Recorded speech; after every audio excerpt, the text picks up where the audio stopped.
Hey guys, जय हिंद। सो I hope आप सबकी प्रिपरेशन अच्छे से चल रही होगी। और आज की ये जो आपका सेशन है, इसमें मैं आपको बताऊंगा कि किस तरीके से आप ये जो लास्ट डेज़ हैं इसमें आपको अपना माइंड सेटअप रखना है, किस तरीके से प्रिपरेशन करना है, और जो भी आपने अब तक पढ़ा वो किस तरीके से आपको रिवाइज़ करना है कि आपको ये कम दिनों में आपका सब कुछ रिवाइज़ भी हो जाए और आप फुल्ली प्रिपेयर्ड हो जाएं, कॉन्फिडेंस महसूस करें। ठीक है। तो ये लास्ट दिनों में क्या करना है वो हम डिस्कस करने वाले हैं, पूरी स्ट्रैटेजी। तो वीडियो को लास्ट तक देखिएगा, जिससे आपको सब चीज़ें क्लियर हो जाएंगी। एक क्लियर माइंड मैप आपके अंदर जो है वो पूरा डेकोरेट हो जाएगा कि किस तरीके से आपको कहाँ कहाँ पे मेहनत करनी है। तो चलिए स्टार्ट करते हैं। सबसे पहले तो मैं आपको बताऊंगा कि भाई देखो कितने डेज़ आपके पास हैं। ठीक है, क्योंकि अलग अलग यूनिवर्सिटी के अलग अलग जो है लास्ट डेट अभी आपके सामने आ रही है। तो अभी फ़िलहाल में जो करंट में आप देख सकते हो कि लखनऊ यूनिवर्सिटी का आप देखें तो 30 जून लास्ट डेट आ रही है। वो नॉर्मली सभी कोर्सेज़ के लिए है। और अगर हम नेशनल पीजी की बात करें तो आपके सामने एंट्रेंस डेट्स ऑलरेडी आउट हैं अभी तक के लिए। ठीक है, जिसमें एक्सपेक्टेड आपका बीए का एग्ज़ाम, एंट्रेंस एग्ज़ाम शुरू हो रहा है 8 जुलाई से। इसके बाद अगर बात करें तो ये आईटी कॉलेज का जो आपका एंट्रेंस एग्ज़ाम है, ये आप अभी देख सकते हो कि जो फॉर्म फिलिंग की डेट है वो एक्सटेंड करी गई है 27 जुलाई। यहाँ पे आप देख सकते हो। ठीक है, इसमें अगर मैं जूम करूँ तो 24/6 का यहाँ पे आप देख सकते हो ये नोटिस अपडेटेड है। ठीक है, और ये आप वेबसाइट पर इसकी देख सकते हो, आईटी कॉलेज की साफ साफ आपको दिख जाएगा। तो 27 यहाँ पे क्या है, लास्ट डेट है। उसके बाद ये जो सुभाष गर्ल्स कॉलेज है, इसमें भी आप देख सकते हो जो इनकी अभी तक की एक्सपेक्टेड डेट है वो ये है कि भाई 2 जुलाई तक आप फॉर्म भर सकते हो। और जो एंट्रेंस डेट है ये सुभाष गर्ल्स कॉलेज का है। ठीक है, ये वाला सुभाष गर्ल्स का है। इसमें एंट्रेंस डेट जो है वो आपकी 4 जुलाई है, और जो आपका एडमिट कार्ड है वो 1 जुलाई से डाउनलोड हो सकता है। तो अगर यहाँ पे डेट एक्सटेंड नहीं करी तो आपका एडमिट कार्ड आ ही जाएगा 1 जुलाई को, और 4 जुलाई से आपके एग्ज़ाम शुरू हो जाएंगे। तो अब मतलब आपके सामने, अगर आपने कई यूनिवर्सिटी में फॉर्म भरा है, कॉलेज में फॉर्म भरा है, तो आपके सामने कई सारे यहाँ पे आपके जो एंट्रेंस एग्ज़ाम है वो अब आ रहे हैं धीरे धीरे। तो आपको अब अपने आप में फुल्ली प्रिपेयर्ड हो जाना है। देखिए ये यहाँ पे आपको एलयू का दिखा दिया, ये नेशनल पीजी का दिखा दिया, ये आईटी गर्ल्स कॉलेज का दिखा दिया, और ये आपका सुभाष गर्ल्स कॉलेज का दिखा दिया। बहुत सारे स्टूडेंट्स मैसेज कर रहे हैं कि कब होगा, क्या होगा, कैसे होगा। देखो ये तो मेरे को नहीं पता, क्योंकि हर एक कॉलेज के अपने कुछ कंसिक्वेंसेस, अपने कुछ सर्कमस्टांसेस हैं जिसके हिसाब से वो वहाँ पे जो है अपना एंट्रेंस एग्ज़ाम करवाएगा।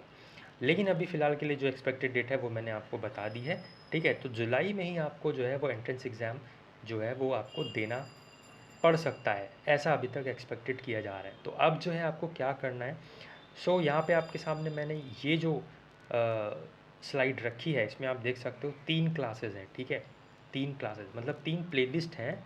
ये 3 प्लेलिस्ट आपको अब फॉलो करनी है। देखिए आपने अभी तक जो भी पढ़ा, वेरी गुड। अब आपको रिवाइज़ करना है। वो सब चीज़ें रिवाइज़ कैसे होंगी, जब आप मॉडल पेपर्स लगाओगे। मॉडल पेपर्स क्या है कि आपको पूरा पेपर जैसा कि मतलब एक ही आपको क्लास में, उसमें आपको रीजनिंग के भी क्वेश्चन, हिंदी के भी क्वेश्चन, इंग्लिश के भी क्वेश्चन, मैथ्स के भी क्वेश्चन, और मेंटल एप्टीट्यूड के क्वेश्चंस, कमर्शियल मैथ्स के क्वेश्चन, इंग्लिश के क्वेश्चंस, जीके के क्वेश्चंस, ये आपको ओवरऑल मिक्सचर मिलेगा।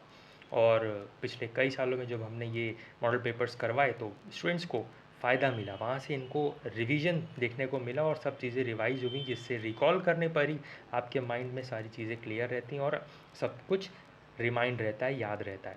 ठीक है, यहाँ पे कुछ टॉप क्वेश्चंस की भी सीरीज़ लगा दी, जिसमें आपको टॉप 50 हिस्ट्री के, टॉप 50 ज्योग्राफी के, टॉप 50 सिविक्स के, इस तरीके से आपको यहाँ पे क्लासेस देखने को मिलेंगी, जिससे आपका ओवरऑल रिवीजन हो जाएगा। ठीक है, और ये मैराथन क्लासेस है, लंबी लंबी, जैसे कि इकोनॉमिक्स हमने ले ली तो उसमें आपको 1 घंटे की, 1.5 घंटे की क्लास दी थी, उसमें आपको जितना इंपॉर्टेंट ओवरऑल है वो सब यहाँ पे बताने की कोशिश की है। तो ये 3 प्लेलिस्ट तो आपको फॉलोअप करनी ही है। ठीक है, और ये जो लिंक है आपको अभी तो स्क्रीन पे तो क्लिक होगा नहीं, तो ये आप टेलीग्राम से जो है ये पीडीएफ उठा लीजिएगा। वहाँ पे आपको जब इस पीडीएफ को खोलेंगे आप तो ये लिंक आपके सामने काम कर जाएगा। ठीक है, तो वहाँ से आप ये डाउनलोड कर लीजिएगा, और टेलीग्राम पे या फिर आप हमें व्हाट्सएप करेंगे तो वहाँ से भी आपको ये जो है प्रोवाइड कर दी जाएगी। ठीक है, इससे पहले भी मैंने आपको एक बनाया था सेशन, जिसमें अपेक्षा मैम ने आपको बताया था कि जो अलग अलग प्लेलिस्ट है उनका लिंक उसमें दिया हुआ है, तो वो जो पीडीएफ है वो भी वहाँ पे टेलीग्राम पे दी गई है। अगर आपको नहीं मिल रही है तो आप व्हाट्सएप करके भी ले सकते हैं, और टेलीग्राम पर तो हमने डाल ही दी है, ठीक है। तो इस तरीके से अब आपकी स्ट्रैटेजी होनी चाहिए, क्योंकि देखो जैसे जीके की बात करें तो इसमें आपका history, civics, geography, economics, polity, sociology and everything, static part, ठीक है। तो ये सब चीज़ें हैं। तो अब ये एक एक करके तो अब आपके मतलब प्रिपेयर करने का समय तो आपके पास है ही नहीं। तो ओवरऑल रिवीजन करना है कि जो मोस्ट इम्पॉर्टेंट चीज़ें हैं वो आपको देखना है। फिर से ही बोलूँगा कि भटकना आप बंद कर दीजिए आप, ठीक है। चाहे जहाँ से पढ़िए वो आपकी अपनी चॉइस है, जहाँ से भी आपको अच्छा लगता है, जहाँ से भी आपको समझ में आता है वहाँ से आप पढ़िए, पर एक ही जगह से पढ़िए, ठीक है। एक ही जगह पढ़िए और क्या करिए, उसको रिवीजन करते रहिए, ठीक है। ध्यान रखिएगा कि क्वेश्चंस को या किसी भी चीज़ को, एक ही चीज़ को आप बार बार पढ़ेंगे, उसमें आप एक्सपर्ट हो जाएंगे, और वो ज़्यादा बेहतर है आपके लिए रेदर देन कि आप कई सारी चीज़ें पढ़ लें और at the start of the entrance exam आप सोचें कि ये आंसर क्या होगा, इसका आंसर क्या होगा, एंड सो ऑन। तो वो कन्फ्यूजन तभी क्रिएट होता है जब आप रिवाइज़ नहीं करते हैं, ठीक है। तो मेक श्योर आपने जो भी पढ़ा है उसको आप रिवाइज़ करें, जो भी नोट्स बनाए उसको आप रिवाइज़ करें। आपकी फ़िज़िक्स, केमिस्ट्री, मैथ्स या जो भी सब्जेक्ट्स हैं उनके जो आपके 12th के नोट्स हैं आप उसको रिवाइज़ करिए।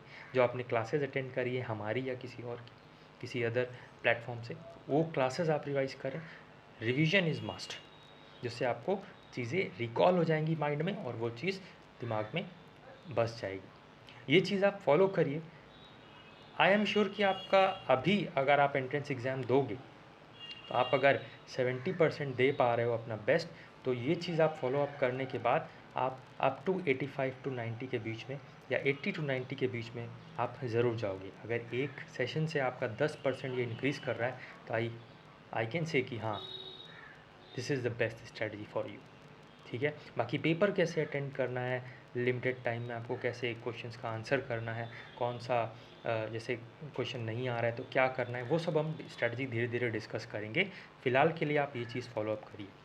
बाकी ये ई बुक है, इसको आप ले सकते हो, बैच ज्वाइन करने की कोई ज़रूरत नहीं है, ठीक है। और आई होप आप जो है, जो अपेक्षा मैम आपको क्लासेस दे रही हैं उसको आप एंजॉय कर रहे हो और अच्छे से पढ़ रहे हो, ठीक है।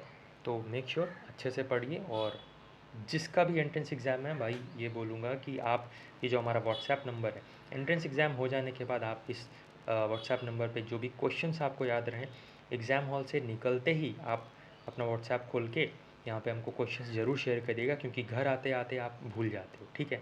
तो जैसे जैसे आपको क्वेश्चंस याद रहें वैसे वैसे आप यहाँ पे क्वेश्चंस शेयर ज़रूर करिएगा, ठीक है।